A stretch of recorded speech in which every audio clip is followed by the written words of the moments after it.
قلات سے ہمارے گدروشیا پوائنٹ کے نمائندہ نائب اسرار مینگل کی رپورٹ کے مطابق deputy commissioner Kalat captain retired مہر اللہ بادینی کے احکامات کی روشنی میں اسسٹنٹ کمشنر قلات جہاں زیب بلوچ نے D H O Kalat Nasrullah Lango اور additional district health officer doctor Ghanshyam Das اور ڈرگ انسپیکٹر مکیش کمار کے ہمراہ قلات بازار میں میڈیکل سٹورز کا دورہ کیا اور متعدد میڈیکل سٹور سیل اور جرمانے کیے گئے۔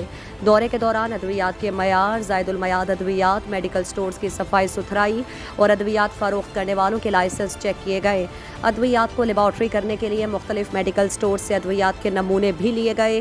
بغیر لائسنس اور صفائی ستھرائی کا خیال نہ رکھنے پر متعدد میڈیکل سٹورز سیل کر دیے گئے جبکہ متعدد کو جرمانے کیے گئے۔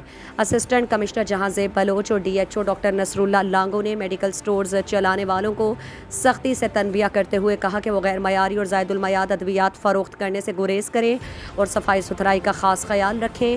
بغیر لائسنس کے میڈیکل سٹور چلانے کو کسی کی اجازت نہیں دی جائے گی۔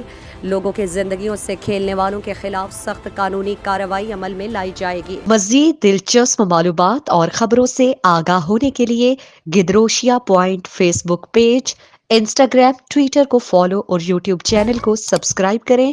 بیل آئیکن بٹن دبانا نہ بھولیں تاکہ مکران سمیت بلوچستان کی خبروں سے جڑے رہیں۔